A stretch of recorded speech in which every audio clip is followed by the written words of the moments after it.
Hello friends, welcome to Creative Medicine. In this lecture, we will learn about. Hello friends, let us now learn some important points about macrosomia or large for gestational age infant. In this macrosomia, you will see that the birth weight of the infant should be more than 90th percentile. If the birth weight of an infant is more than 90th percentile for a given gestational age, then you call it as macrosomia. In India, we can say that if the baby is weighing more than 3250 grams at term, then it is called to be more than 90th percentile. So then we call it as macrosomia. So if you see the risk factors of macrosomia, so you will see most important risk factor is maternal diabetes or maternal obesity are the strongest risk factors for macrosomia, or there can be increased weight gain in pregnancy or excessive weight gain in pregnancy can also cause macrosomia. And if there is maternal impaired glucose tolerance, maternal impaired glucose tolerance will also lead to macrosomia. Okay, and if there is a previous history of macrosomic baby, obviously there will be macrosomia. And post-dated pregnancy, in post-dated pregnancy the baby will be large, so that will result in macrosomia. So what do you see in a macrosomic? So this is about the risk factors of macrosomia. Now, if there is diabetes mellitus or obesity or excessive weight gain, there is because of this there is intermittent fetal hyperglycemia. Okay, there will be fetal hyperglycemia, not continuous but intermittent. Because of this intermittent fetal hyperglycemia, because of increased blood sugar levels in the fetus, this will result in production of insulin or insulin like growth factors and growth hormones. Obviously insulin causes glucose uptake into the cells, and because of that there is increased glucose leading to increased adipose tissue formation, fat synthesis, lipogenesis occurs, and growth hormones will also cause excessive fetal growth by excessive deposition of fat and glycogen, finally leading to macrosomia. Even fetal impaired glucose tolerance will also have the same pathogenic factors, right?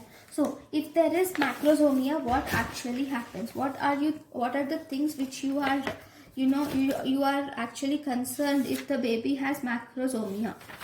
So if there is macrosomia, then always and always, if you see consequences, there is fetal consequences, obviously there is neonatal consequences, and there is long-term consequences in adulthood. So in the fetal consequences, if you see, because of bigger baby, okay, there will be increased chances of perinatal asphyxia is there because of the bigger baby there is more demands of oxygen and food, and as a result there is increased chances of perinatal asphyxia. And one important thing is during delivery is because of the compression of the bigger uterus over the bigger baby, so that can lead to shoulder dystocia. And this shoulder dystocia, if you are trying to deliver this shoulder dystocia through vaginal delivery, if you do the different maneuvers, then it can result in Erb's palsy or brachial plexus injury can occur, or you can cause facial nerve injury is also associated with this shoulder dystocia. Then in neonatal consequences, if you see, there is decreased blood glucose levels are seen, that is hypoglycemia. The baby can land up in hypoxic ischemic encephalopathy, which can cause hyperbilirubinemia also. Okay, it can, this hypoxic ischemic encephalopathy can also cause respiratory distress in the baby. In long-term consequences, if you see, there is impaired glucose tolerance, glucose intolerance is seen, and the obesity can also be seen in the baby. Okay, so these are the different consequences which you see due to macrosomia in the fetus. And if you see in the mother, due to the bigger baby, in the uterus, there is very very big baby in the uterus.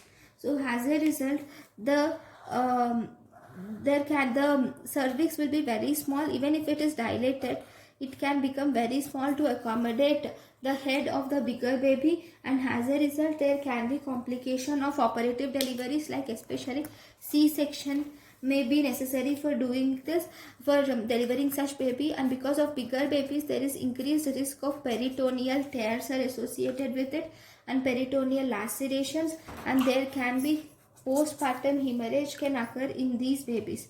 So these are the different maternal consequences of macrosomia. Then how are you going to diagnose macrosomia? Obviously by physical examination. Even though you can diagnose that the uterus is above the period of gestation, but the main diagnosis is by ultrasonography, where you can see the estimated fetal weight with the in the ultrasound we can see the estimated fetal weight, and we can diagnose the fetal macrosomy with the help of ultrasonography.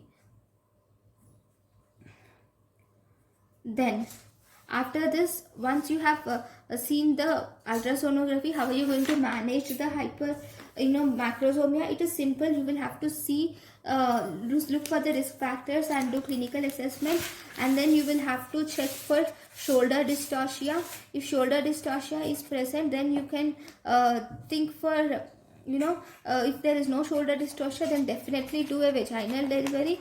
And if there is shoulder dystocia, if you think it is manageable through the maneuvers, then do vaginal delivery, or else you will have to do a cesarean section. If there is poor obstetric history, or if there is prolonged labor, even then you can do the cesarean section. But this doing cesarean section is not a mandatory for these patients.